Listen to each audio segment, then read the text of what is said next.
Masak thiba nupana henna thamoi sengbaniko. Phone number pinasiro nong phadok wari sananaba. Ai hanubi oiraroiko talle yam. Maithongda nokpa sarasu thamoidadi kapli khangamdana.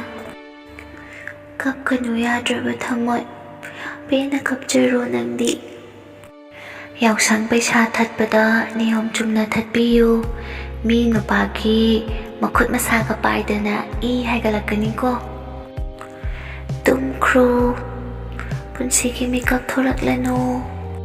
Inbox da lekay koy na shiro. Thamoi sengna nushiruba kanagi mafamdadi amuktang minambiramba haibase punshida ningba kainabagi mesakne. Noi nuksinaba mayamse ubada yam kalake aidi. Aigidi lapnaba thamoido yauramdre. Pirang sisu maning tamna sintharasano. Mairi sisu maning tamna makalamna chakjarasano. Kamban biribase aigidi laibak yam phabani.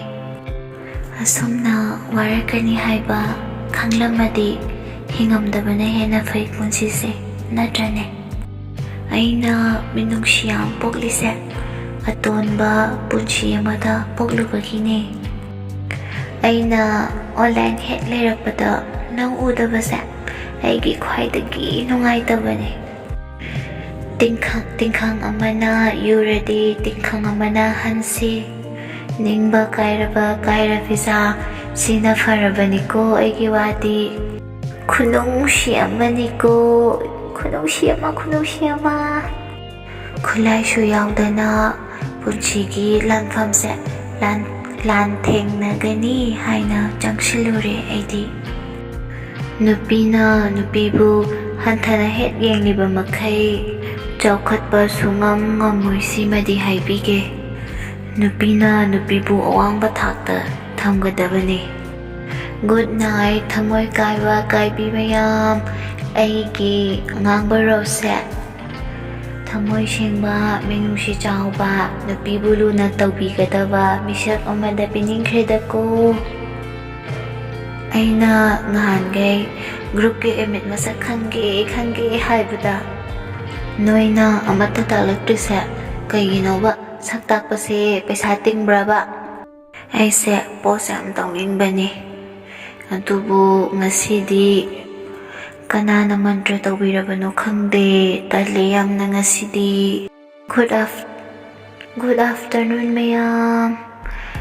Aidi paisa pairabani masak fajarabani haiduna yam pongkanu.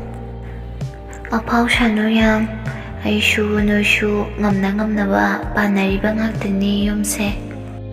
Good morning mayam. Group asiki membersing ningthaw khong ward number 12 tagi miga yauna bro. Pawam ta chenjage tawbani. Nobab tabu hikru panba yabra.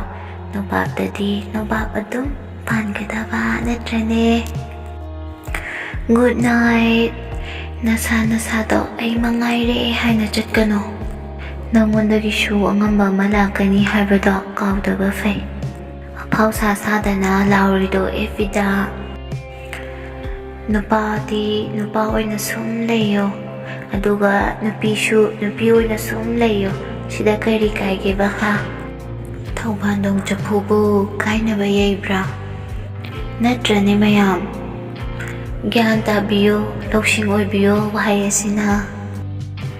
Thamoi ki marola malolake, nangonda inggit pangbre yengira. 14 February ga lakpase wakal gase kainom tawida, akal gase. Tafong khangde ko aidi. Aikoi ki exam gi reason haidok tawba kaya malike. Ngarang di haipet takida haidok tawbre haina.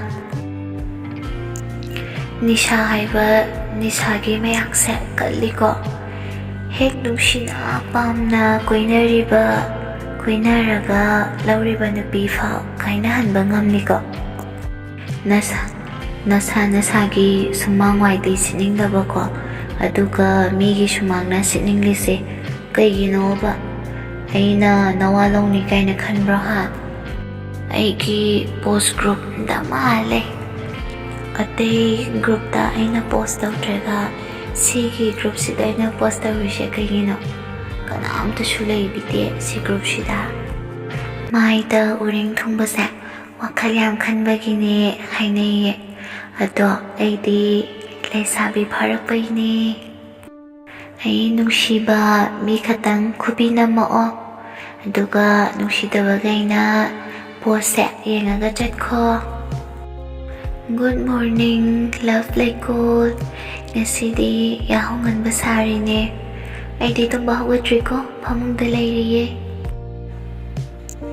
Nisha haiba, nisagi mayakse kaliko. Hek nungsina pamna koinaraga lauriba nupi phao kainahanba ngamniko. Good night. Nasa-nasado ay mangaire haina chatkano. Nangondagishu angamba malakani haibado kaudaba fay. Apaw sasadana laurido evida. Good morning mayam. Group asiki membersing. Ningthaw kong what number 12 dagi miga yauna bro. Pawamda chenjage tawbani. Good night thamoi kaiba kaibi mayam. Aigi ngang rose thamoi sengba minungsi chawba nupibulu na tawbigadaba misal amada piningkhredako nupina nupibu hanthana het yengliba makhai chawkhatpa sungam ngamoi simadi haibige nupina nupibu awangba thakta thamgadabani tingkhang amana yuradi tingkhang amana hansi Ningba kaira visa sina farabaniko aigi wadi pirang sisu maning tamna sintarasano mayri sisu maning tamna makalamna chakcharasano Noi nuksinaba mayamse ubuda yam kalake aigidi lapnaba thamoido yauramdre Thamoi sengna nungsiruba kanagi mafamdadi amuktang minambiramba haibase punshida ningba kainabagi mesatne Aikhoigi examgi reason haidoktoba kaya malige ngarangdi haiphet takhida haidoktobre haina